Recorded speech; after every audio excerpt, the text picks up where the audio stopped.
coming right there. All right, hey gents, welcome back to Tactical Rifleman. We're still here with our lovely panel of woe. We've got Amber and Ryan from Fit to Fight Republic.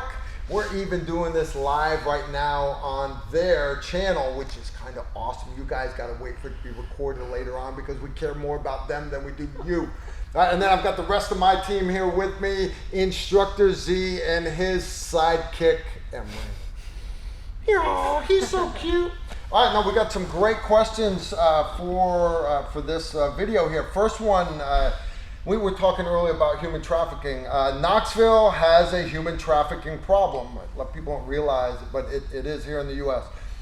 A car pulled up to with a man and a woman the other day to my 16-year-old daughter while she was out running. Her mom was dragging far behind. I didn't say that. Sorry, dude. Don't let your wife watch. I tried to stop him. Yeah. I knew it was coming. The car stopped and the people inside tried to put her at ease and talk to my daughter. What process? You understand the guy's upset that, you know, they could have snatched the daughter, pulled her into the minivan, whatever. So his question is, what process should she use to prepare to flee, fight, etc.? Any recommendations on the type of self-defense, weapons, techniques, or mindset would be great. This one, every one of us is screaming inside, me, let me do this one. So let's start with Amber. I mean, I wouldn't say I was screaming. No, so there's a lot to consider here. So all the way from what you choose to do and where you're, so if you're running and that's where there's kind of a vulnerability, and if running is kind of the issue, where you're running, the routes you take, are you posting them on social media, all these sorts of things that you can kind of control on your side, on the front end, you should, so that you don't get into these situations, things like that. That said, there are contingencies you can't plan for, variables you don't even know are in play, and it comes back to the situational awareness that we talked about early on. Doing your best to pay attention to your surroundings, pay attention to what doesn't fit, and be ready to kind of challenge things. Critical thinking right now, and we had this conversation, a whole separate thing with Instructor Z about how critical thinking isn't necessarily being taught. And it's so important to not just accept everything that you're given at face value, so that if you're in a situation where somebody stops you and says, hey, I need help with this, will you come help me?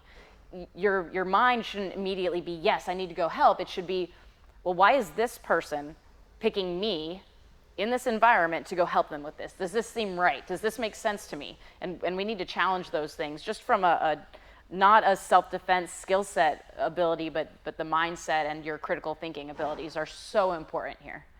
And then I'm going to go ahead and tag off. Yeah, I honestly don't have a ton to add to that. You know, the cliche stuff, don't run, walk, whatever, while you're staring at your phone, earbuds in, those kinds of things, that you're immediately not controlling the variables that you could control.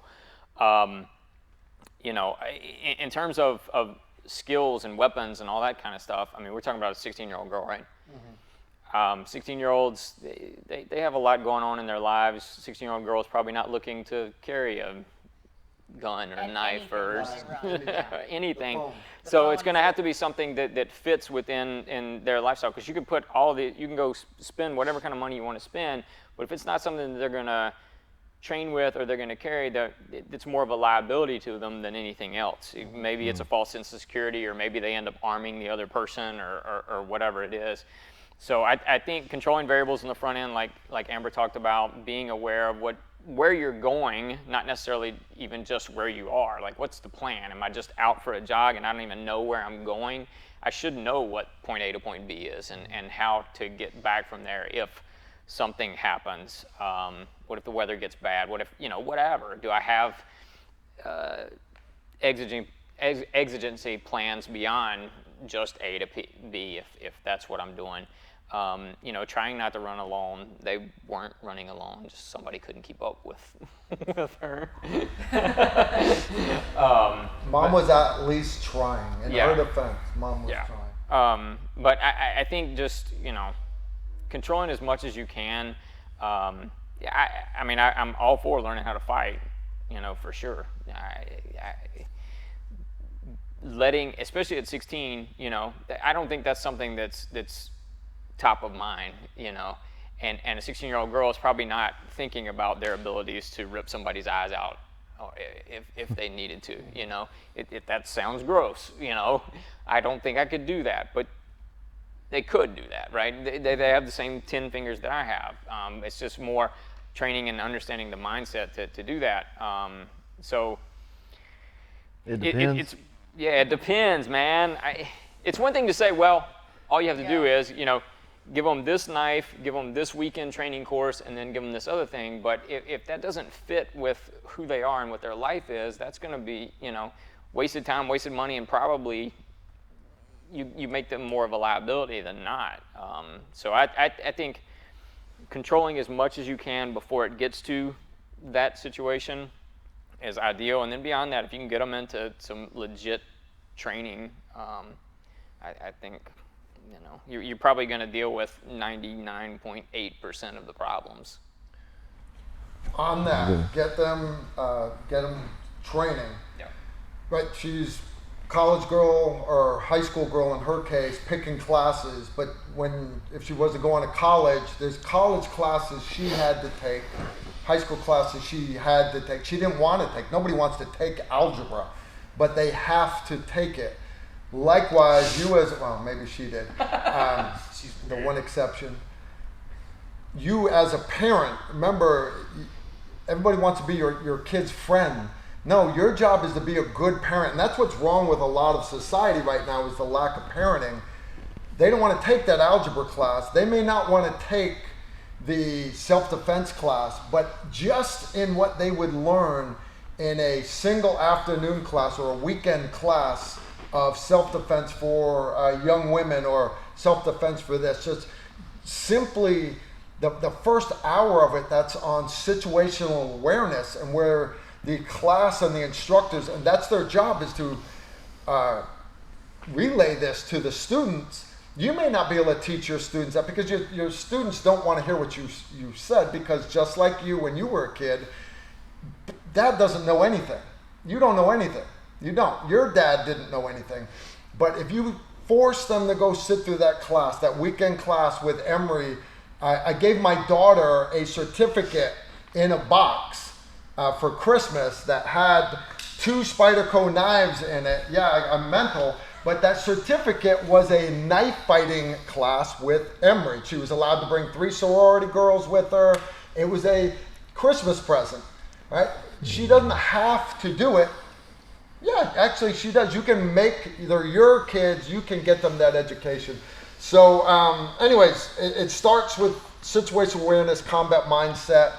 Yeah, anything else to add, Z? No, just to reiterate that real quick. What you do prior to prevent that from happening, what you do if somebody chooses you to be a target, and then what you can do after maybe you're chosen to be a target and they've got control of you. Like there's kind of 3 phases to it. So prevent it from happening first and foremost. Do something about it, why it's happening, so you don't get caught if it's a kidnapping situation. And then if you're caught, it's not the end of the world. You don't give up just because you're caught, right? Because you could be going somewhere for something worse to happen and eventually be dead because of it. So the child trafficking thing, getting kidnapped, you still got a dog in the fight, right? A couple of classes I put my daughters through before my oldest daughter went to college, and then my next oldest daughter, she was in high school still. And my wife, matter of fact, was basically this mindset of how to prepare for the environment, right? Am I a soft target?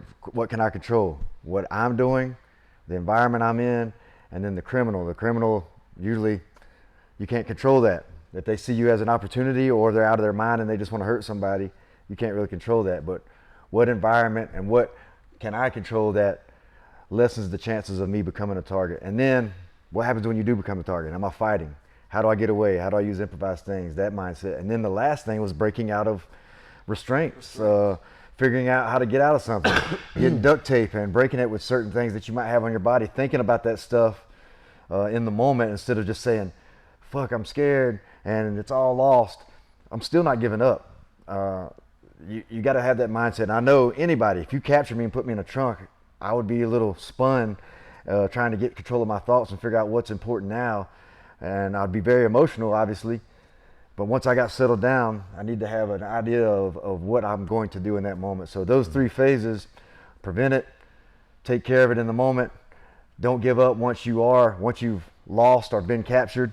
Those are important to know. And the biggest thing with girls nowadays and young women, and probably most of America, our young people, is that they just don't believe that anything bad can happen to them. So if you don't believe that because your life hasn't led you to those beliefs yet, then we can't really make you believe something. What I will say, look at the facts.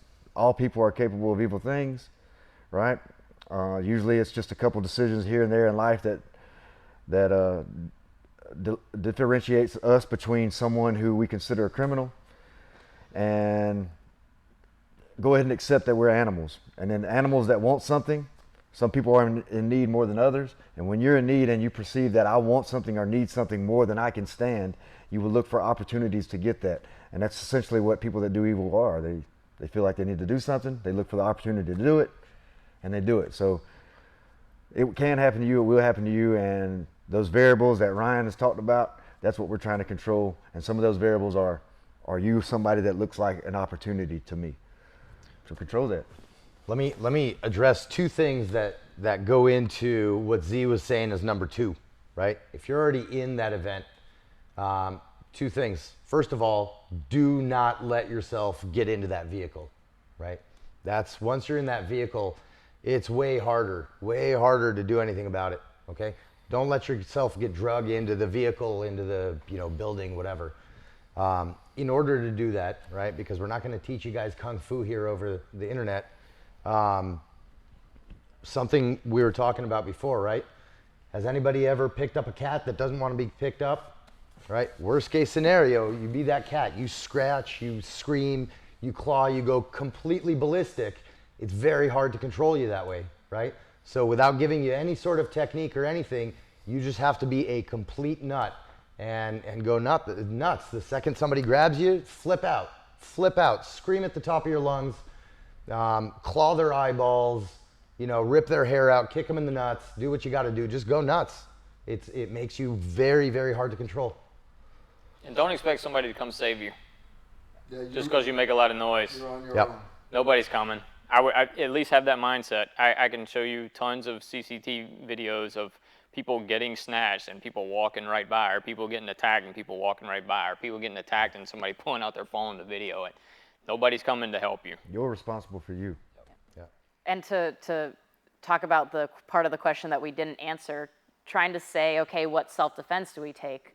Well, I don't think any of us can definitively say, okay, wherever you are, doesn't matter where, just look up XYZ school. Like, yes, a Krav Maga school is going to have the answer, or yes, a jiu-jitsu class is going to have the answer, because it might not. I don't know for sure. I know if you come to a Fit to Fight school, I know that you're going to get good training and quality training, but outside of that, you're going to have to do research. And we talked about this as well. We're going to have to vet. We've got the answers, but The rest of you suckers. The rest of you, no one else has any of the answers. for, for 3 installments of $99.99. Actually, Amber has a great online course for this And very topic. it's the only one that is out there that's any good. No. Good though. But you're going to have to do some research and vet sources. I can't just say, yeah, go to a Krav Maga school, or yeah, go to a jiu-jitsu school. I don't know. Check it 'Cause you out. couldn't Look say at just, pictures. Oh, just find a local firearms. Right. Yeah. Yeah. Just find a firearms instructor near you. It's going to be a hot mess. You never know what you're going to run into.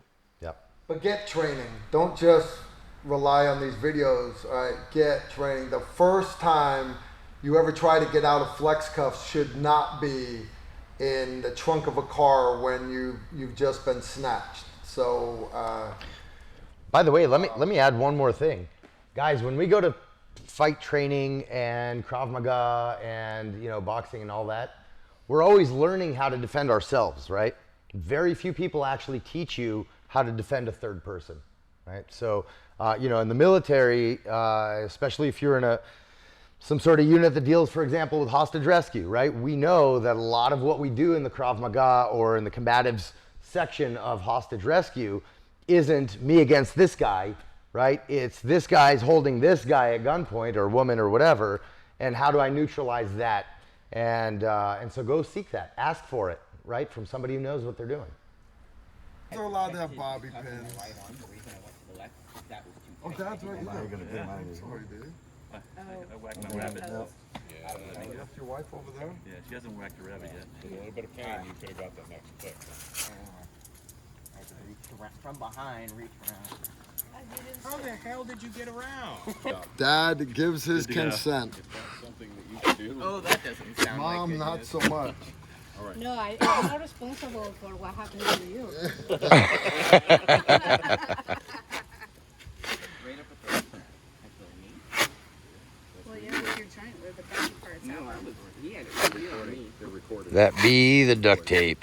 Get your booty back. Your mom's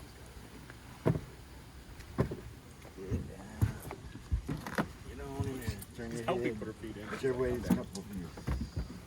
Protect your cuffs, right? So remember your steps. You did your setup, you protected your cuffs, you got to do your test. When you get out, hands got to be free, legs got to be free, just knock on the trunk after that, okay? Don't freak out. She's out. That girl is Yeah. There you go, good job. Next one, next question. I'd like opinions on the use of a blade as a firearm retention tool. All right, so I'm assuming you've already drawn your pistol and somebody's trying to take it away from you. So, okay, now we teach, if the guy's on you, if I was to, you got your training pistol underneath you there, Yeah. Z. If Z has, if I pull my pistol and Z grabs onto this, Z owns as much as that as I do. Twist like you want. Twist. He owns a lot of that. He does. He owns just as much as I do. So as you're drawing, if I pull my actual firearm, he would still own as much of it as me. So before you draw, pulling out a knife, now grab this one. Now you understand, he's not going to be able to hold on to this. And all the kung fu stuff that, well, you know, you can stop that samurai blade right before it hits you in the head. Yeah, good luck with that. I'm going to get that out of him, and I can use it to make space to then clear leather and get my firearm in the fight. But by reading your question, you already have the firearm out and someone has it. Now, if you've gotten to this point, one, you're behind the power curve pretty bad. But yeah, again, it would work the same way. It would work the same way. Draw that knife, and that's why you'll see a lot of us carry our knives on the opposite side of our pistols, so we wouldn't have to let go. Right? Drawing from this side, much easier than me trying to reach across and draw on this side over here. You see it, the knife didn't open, right? So draw your knife, make space. I got that. I don't know what you could add to that. Well, yeah. Let me address this because Okay. I don't even need that. Well, Look, first of all, if you're curious about weapons retention, because if you have a gun and you don't train weapons retention in the holster, out of the holster, you're fooling yourself, right? Learn how to do that.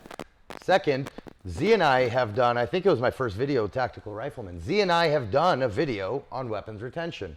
I know that Ryan has done a video on, at least a video on weapons retention. It's only yours if you can keep it.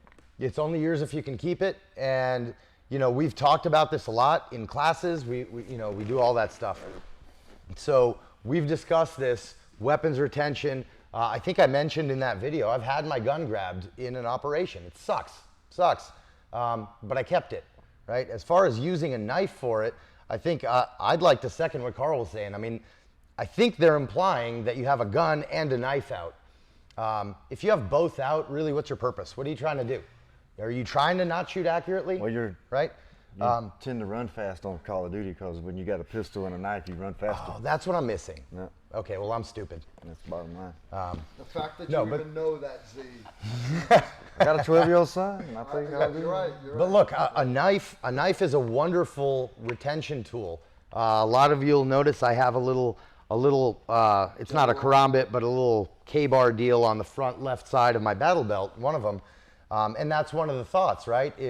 But that's more gun in the holster and just stabbing up the arm or filleting up that arm and all kinds of stuff like that. As a general whole, don't have two tools in your hand. You know, use one tool, and you know, can you get somebody's hand off your gun? Yeah, but like Carl said, then you have one hand on your gun. If you can, you should have two hands on that gun. If you can't, you can shoot it one hand, but that shouldn't be your go-to.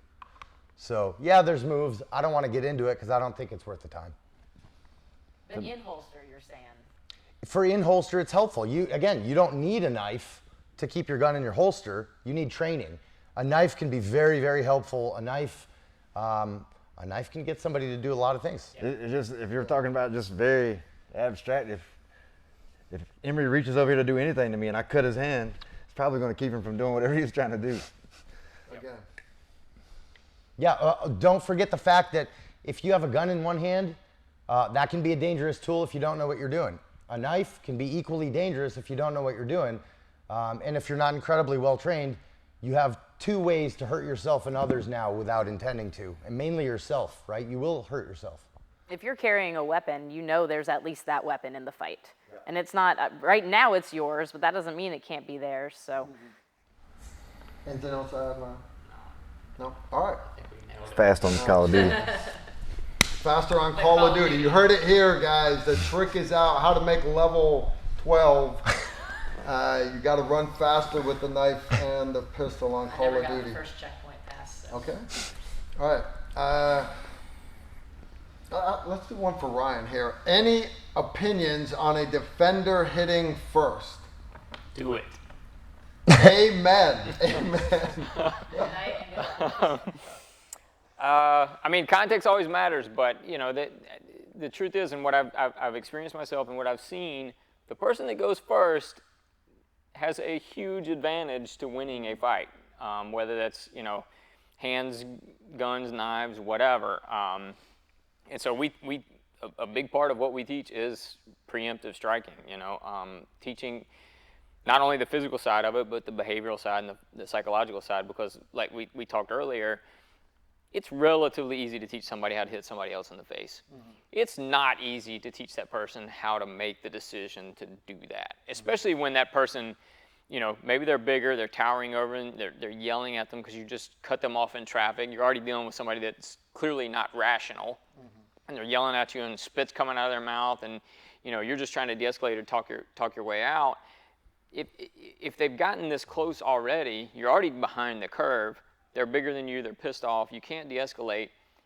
If I feel like violence is imminent and I'm not able to leave, I'm not able to de-escalate, I should hit them first. I should take advantage of that moment in time where I've raised their ego, lowered their guard, they don't know they're in a fight, they think they've just got me, and that's the best time for me to take advantage of that. You know, the punch that tends to knock people out is the one that they don't see coming.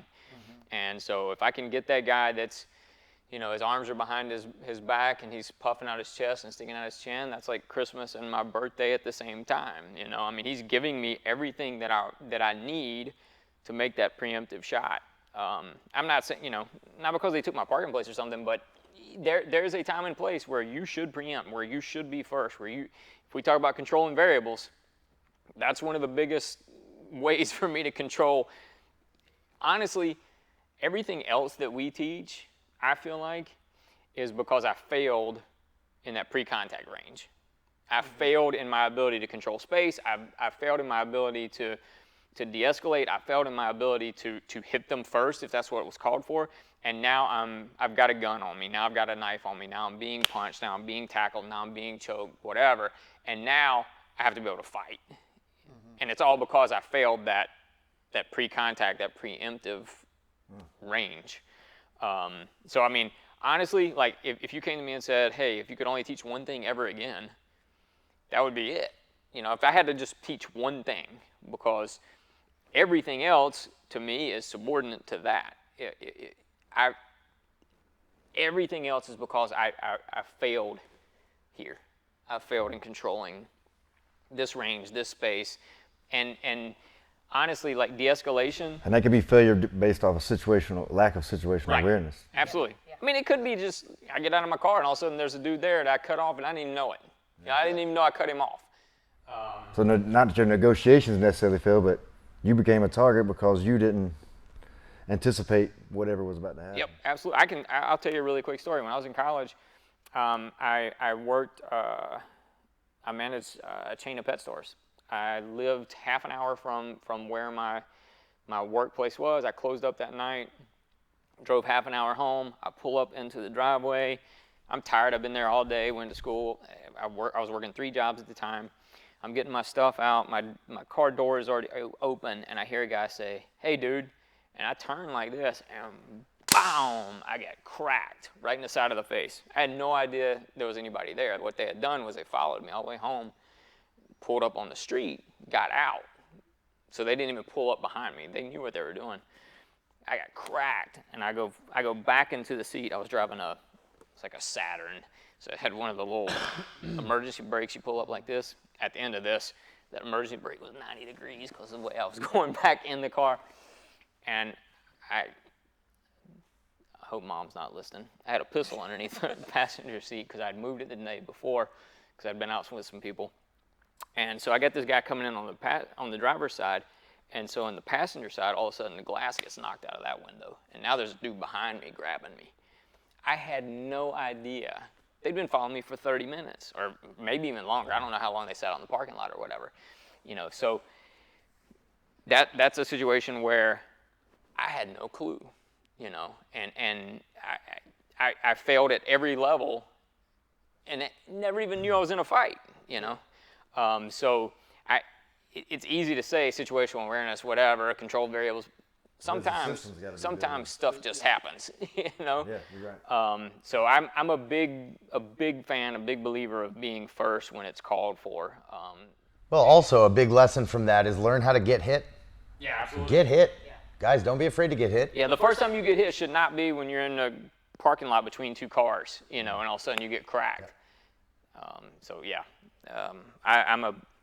but you should, just like anything else that we've talked about, you should train it, you know, because there is a science to it, there is an art to it, there's a skill to it, there's a way for me to set up the punch of my life where this other person has no idea it's coming, and I'm putting myself in a position to where I can't take as much damage as I'm able to deliver.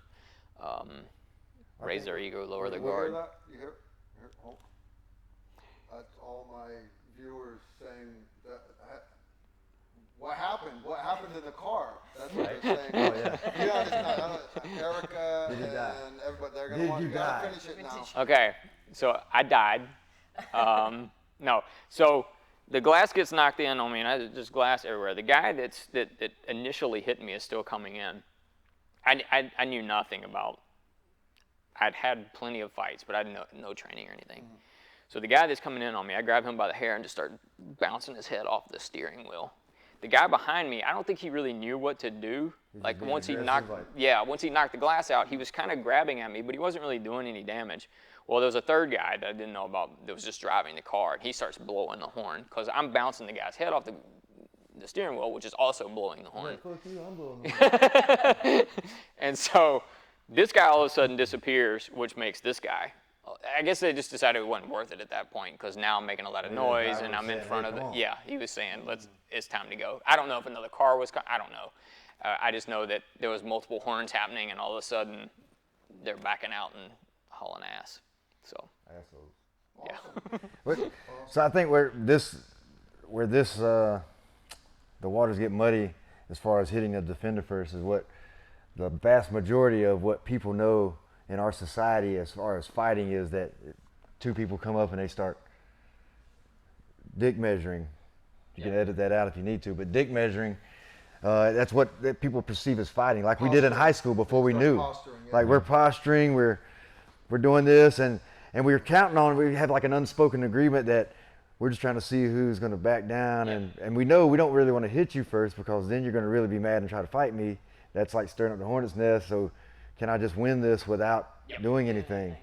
And that's where a lot of it goes until people antagonize it enough, or you push each other, or somebody just, you scare the other guy, alcohol, right? Well, and your whole life you've been told not to hit first. Right. Your whole life you've been told don't hit first. You will get in trouble if you started it.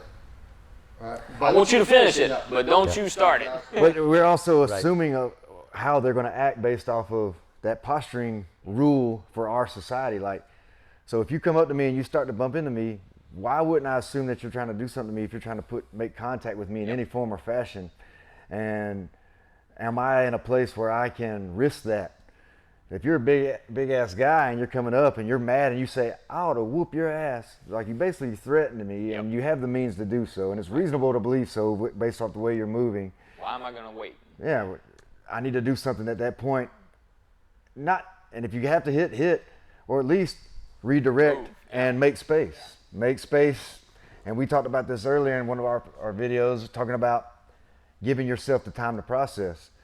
So that might be getting a hold of you, that might be hitting you to make you react so I can think about what to do next, or that might be redirecting and putting the pool table between you and I and being like, hey, look, I mean business if you're coming at me. Well, and people now, and you can find countless videos, people don't fight now. They pull weapons. They you know, shank you while you're not watching. Yes. So I think once somebody intimates their intentions, I should believe them. You know, I shouldn't wait until they pull that blade or they pull that gun or their buddy comes over and cracks me in the back of the head with a crowbar or whatever. Well, and it goes back to that concept of OODA loop, right? To bring that, like, it's been beaten to pulp already, right? But it's true, right? I mean, if he's about to hit me, once he starts that motion of hitting me, now I have to observe, orient, decide, and act, right? If I can take action first and put him behind the curve, we're done. Reactive. Yeah. Take out the reactionary gap. Yep. Look, if you're in the military, we don't learn self-defense, right? We learn offense. So when we walk into a room, we're in charge of that room. We walk into an environment, we're always going forward. We're always, we're assaulting. The real world here that we live in now is not like that. But sometimes you have to be that bull in the china shop, right? Sometimes you got to be. A good way of not getting in trouble with that mindset is training more so you're more composed in that moment. So I don't react in a way that maybe not be effective or would be a questionable decision making in that moment, right? Because I'm not scared. Essentially, I'm scared, but I'm composed enough where I'm scared, but I know what to do. Well, that's the only way de-escalation works, right? Because you can't de-escalate somebody if you're not confident in your ability to go hands-on if you need to. Yeah. That's why you see so many use of force problems where, well, I'm not really confident in my hands-on ability. That's why you get to this real quick, early. Yeah, that's right. Why do you think you get to this early? Because I'm immediately going to go to a tool because I know that if I fail in de-escalation, I'm going to get my ass kicked. Right. Here's another thing too. For those of you that don't know offensive tactics, right? Because I'm sure you guys all get this question all the time. Well, I'm sick of learning, just defensive stuff. I want to learn some offensive stuff. Guys, everything defensive is offensive. It's how you use it, right? So, it's how you use it and when you choose to use it.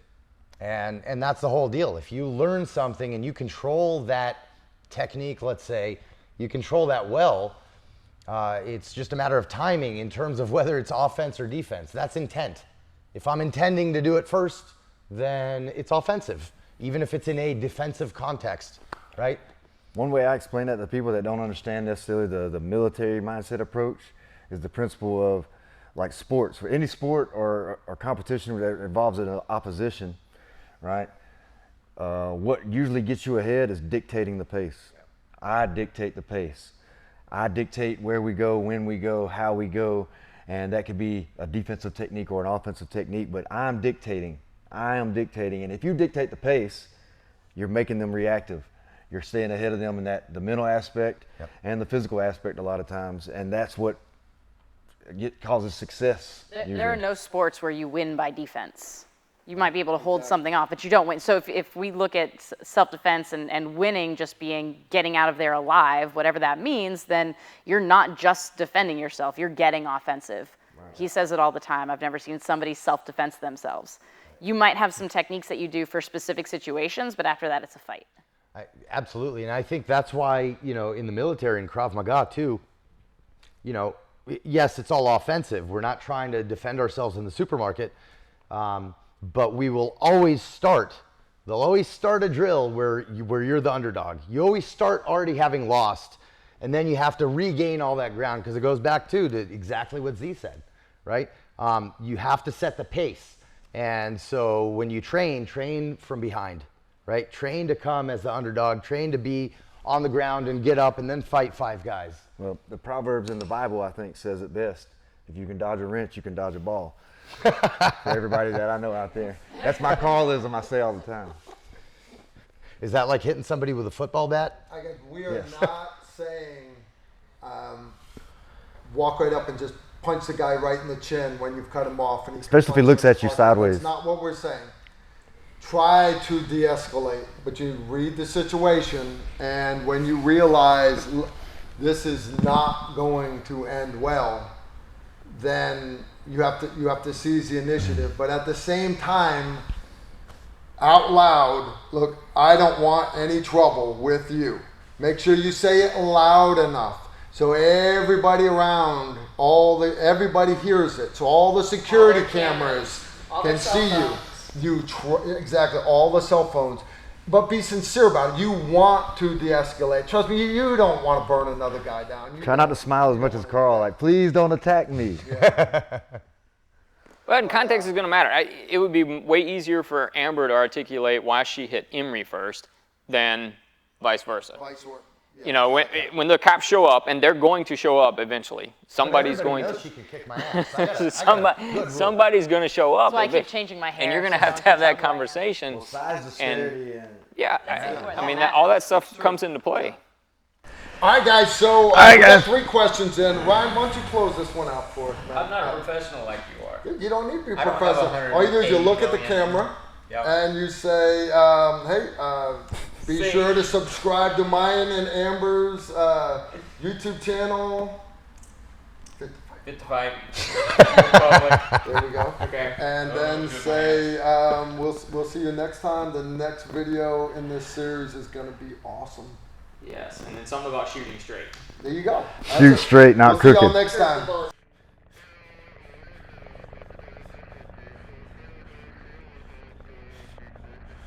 If you like this video, make sure to like, comment, and subscribe. Also, make sure you follow us on Facebook, Instagram, and Twitter so you don't miss out on anything.